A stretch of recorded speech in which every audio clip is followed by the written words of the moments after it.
Olá, seja muito bem-vindo à nossa Escola Bíblica. Este nosso cantinho especial onde nos encontramos uns com os outros e com Deus através da sua palavra. Tem sido um prazer poder desfrutar destes encontros, agora com este novo tema que temos há alguns programas para cá, Neemias e Esdras, dois homens incríveis que nos têm trazido tanto e ensinado tanto sobre a relação com Deus. Hoje vamos continuar a desenvolver e a conhecer este desafio. Temos connosco um convidado muito especial, temos connosco o pastor António Carvalho. Pastor António Carvalho, é um prazer recebê-lo aqui connosco. O prazer é meu e muito obrigado desde já pelo convite que me endereçaram. Porque queremos desfrutar muito do pastor António Carvalho, daquilo que ele já conheceu e principalmente desfrutar muito daquilo que a Bíblia nos ensina, vamos já começar com o sumário de hoje. Pastor António, qual é o sumário para hoje? Ora, muito bem, o sumário para hoje é: Deus chama homens e mulheres para o servirem executando tarefas específicas.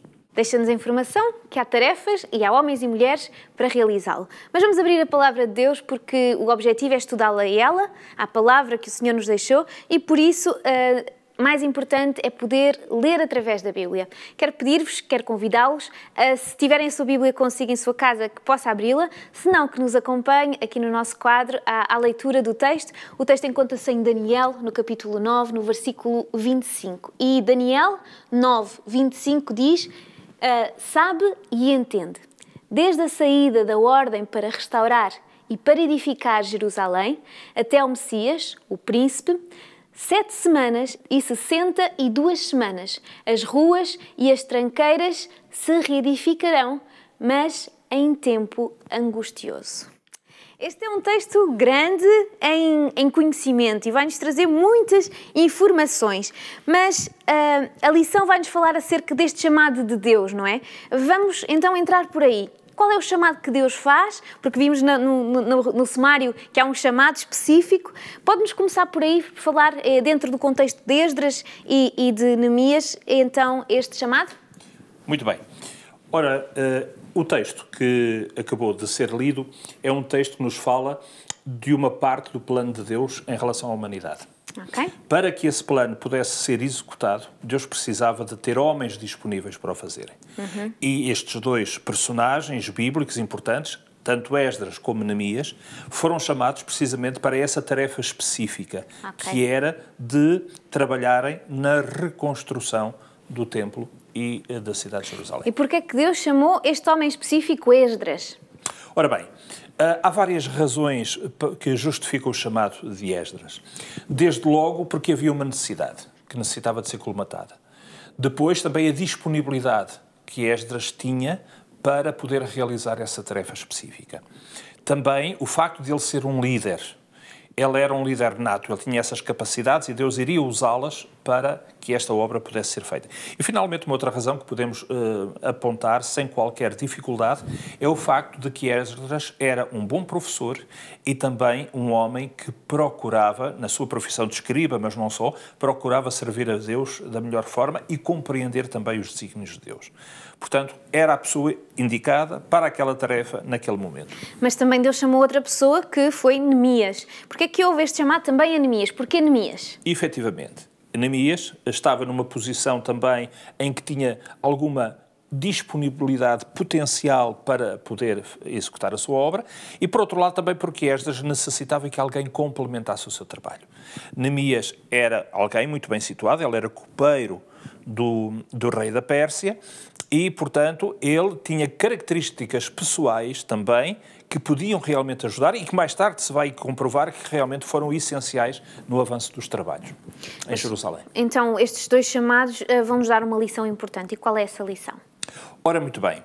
Estes dois chamados revelam-nos, por um lado, que Deus chama as pessoas para as tarefas importantes, que é realmente o tema desta lição, e, por outro lado, mostra também como é que nós podemos executar as nossas tarefas, mesmo quando temos situações complicadas, desafios de monta a ultrapassar e às vezes até uma oposição que é muito acesa, muito, às vezes até maldosa, como foi o caso de vários episódios que aconteceram ao longo da vida, sobretudo do Neemias, no período em que Neemias esteve na liderança dos projetos. Ok. Estes homens são chamados, e é importante, mas nós começámos por ler um texto, que era um texto que, como disse, ele era profético, não é? Ele tinha, não eram semanas literais, eram semanas proféticas. O que é que esta profecia, ou este tempo de profecia, é tão importante com estes homens, em especial com Esdras? Qual é a importância de Esdras dentro daquele texto que está no livro de Daniel, não está no livro de Esdras? Ora, muito bem.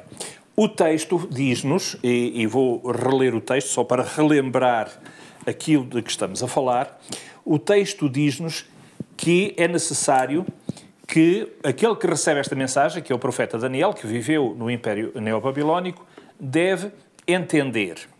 E diz que desde a saída de uma ordem para restaurar e para edificar a cidade de Jerusalém até ao Messias, o prometido príncipe, iriam decorrer 7 semanas mais 62 semanas.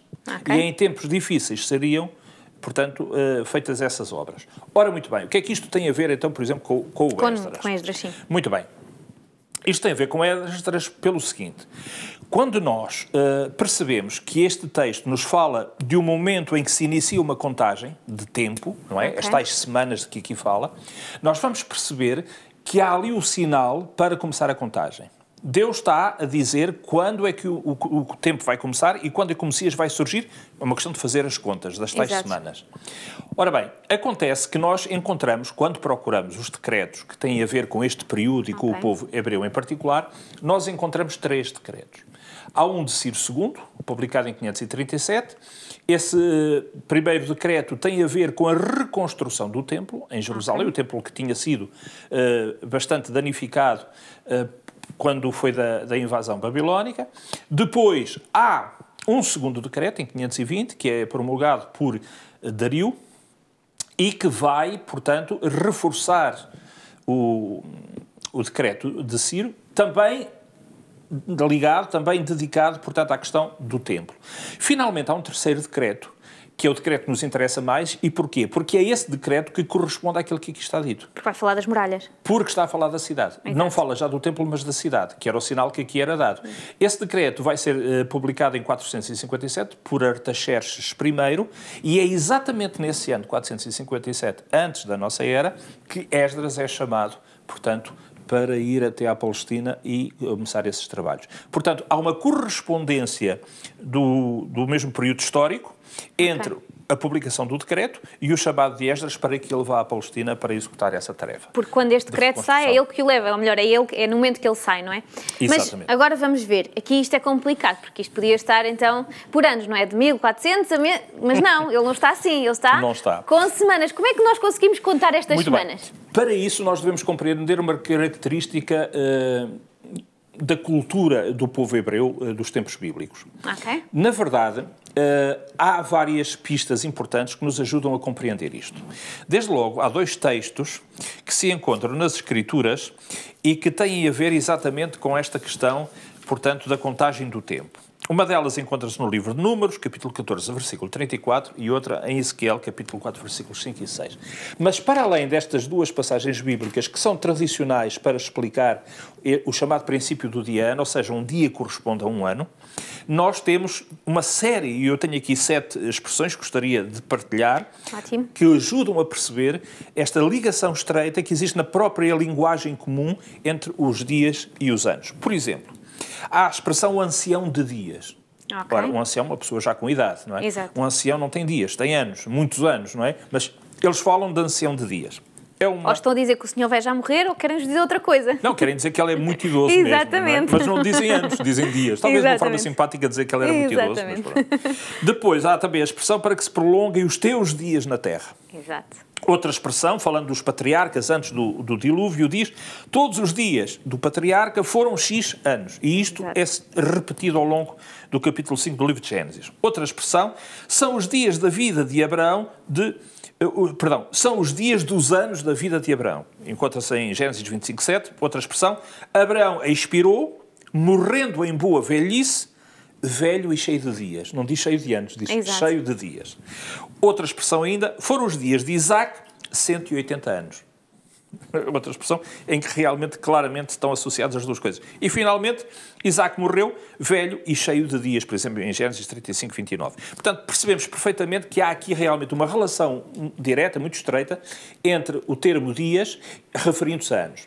Agora, nós aqui, na profecia, vemos, portanto, que fala de semanas. Aqui não está a falar de dias, nem está a falar de anos, está a falar de semanas. Temos que fazer contas matemáticas. Exatamente. Nós sabemos que uma semana tem 7 dias. Exatamente. Logo, portanto, as 7 semanas correspondem a 49 dias, ou seja, a 49 anos. Exatamente. Da mesma forma que 60, portanto, e 2, não é? Que é o que diz o texto. 62.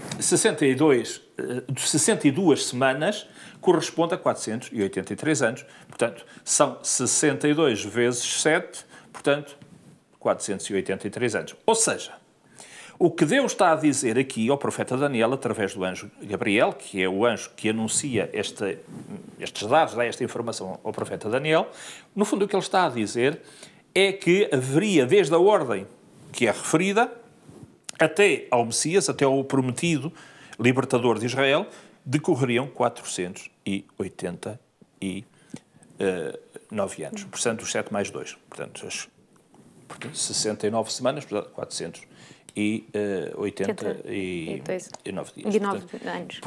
Perdão, 83 dias. Portanto, porque depois há a semana final, das 7 semanas, há a semana final, que são 7 anos. Uma semana, 7 dias, 7 anos. Nisto vai-nos...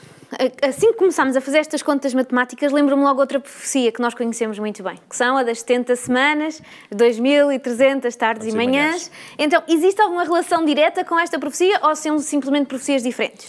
Existe, efetivamente. Como é que nós podemos dizer que existe?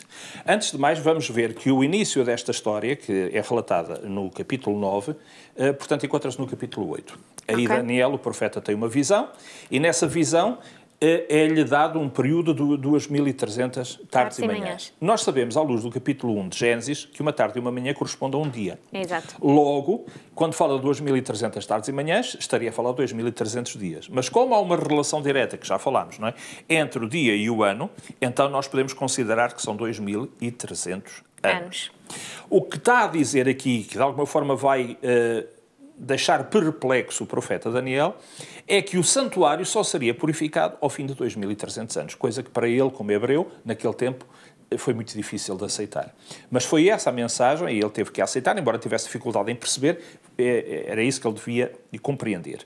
Agora, aqui no capítulo 9, quando vem uma explicação suplementar acerca do que lhe tinha sido anunciado no capítulo 8, aqui no capítulo 9, o texto diz, no versículo 24, portanto, o versículo que está antes daquele que já foi referido, que 70 semanas estão determinadas sobre o teu povo. Ou seja, Deus está a dizer, olha, Daniel, o teu povo tem 490 anos pela frente. No fim, acabou. Mas diz que essas semanas estão determinadas. A tradução determinadas não está incorreta. Está bem. No entanto, é bom sabermos que no original a palavra klatá, a palavra ratak, significa mais literalmente cortadas. Okay. Ora, como é que nós podemos entender isto? Vamos ver uma imagem que nos é familiar. Um bolo, por exemplo, uma torta. Imaginemos uma torta. Quando nós cortamos a torta, uma fatia da torta, nós estamos a cortar uma parte que, logicamente, é mais pequena do que o todo. Exato. Mas que faz parte desse todo. Exato. Ao cortá-la, digamos, estamos a separá-la e estamos-lhe a dar um determinado destino. Temos um objetivo ao fazer esse corte dessa fatia. Nomeadamente, comê-la, portanto, provar a torta, não é? Pronto. Ora, aqui estamos a falar de tempo.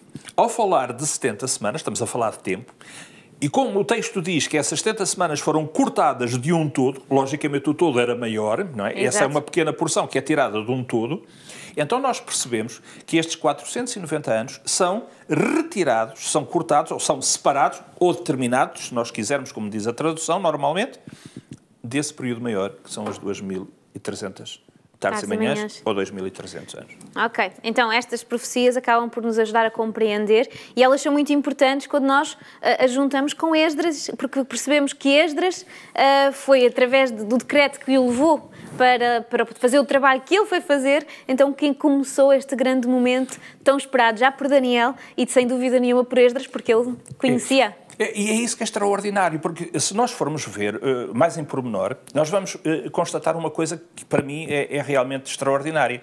É que eles, na perspectiva deles, e está corretíssima, eles veem que a obra deles é reconstrução. Eles estão ali para reconstruir o templo, para reconstruir a cidade. Só que no plano de Deus, aquilo que eles estão a fazer tem uma abrangência muito maior do que meramente reconstruir paredes. Seja do templo, seja da cidade, seja do que for. Porquê? Porque aquilo que eles estão a fazer insere-se num plano muito maior, que é o plano de Deus para o seu povo e para a humanidade.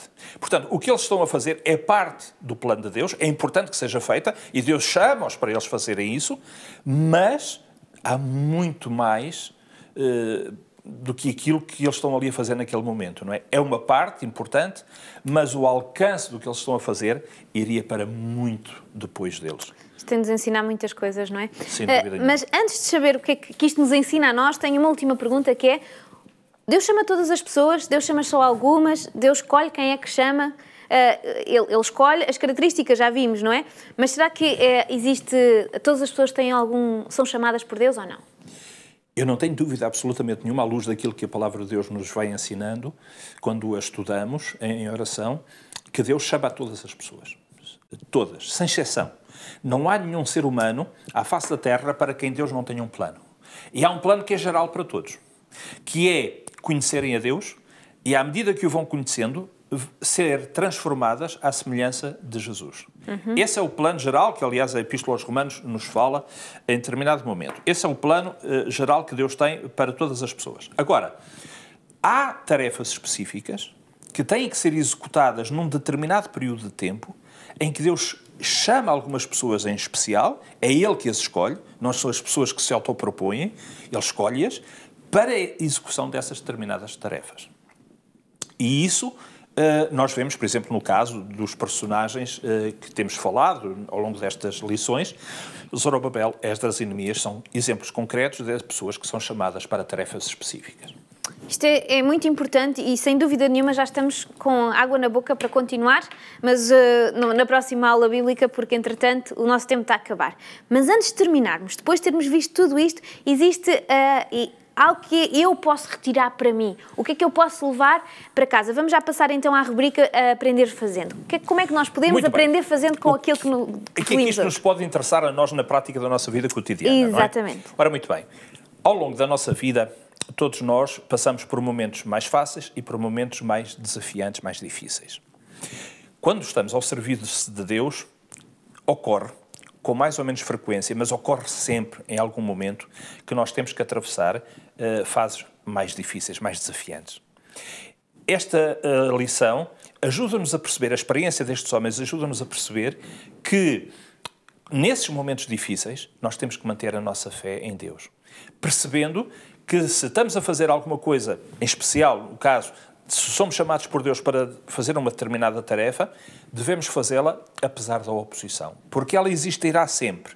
Mas se nós tivermos confiança em Deus, que Deus está ao leme, que Deus dirige, que Deus está connosco, nós devemos fazê-la com essa confiança e o Senhor se encarregará de dirigir as coisas de maneira a que possamos fazer a tarefa. Deus nunca nos chama a fazer nada que não nos dê também as capacidades e as oportunidades para podermos fazer. De outra forma, seria injusto e até quase que sádico, digamos, não é? Portanto, se Deus chama, Deus está a contar que nós o façamos. E se nós temos que o fazer, Deus vai ajudar para que isso aconteça. Muito obrigada. Com este convite, é um convite a aceitarmos que Jesus tem um plano para nós, Deus tem um plano para cada um de nós, e se nós o aceitarmos, Ele não promete que não vamos ter dificuldades. O que Ele promete é que Ele está ao nosso lado e nos dará as ferramentas para conseguirmos, com a ajuda dEle, fazer com que tudo aquilo que Ele propôs para nós seja cumprido se nós assim quisermos. Este é um convite maravilhoso, mas Deus também nos faz outro convite de podermos estar aqui juntos novamente, já na próxima aula bíblica, e nós contamos consigo. Até lá!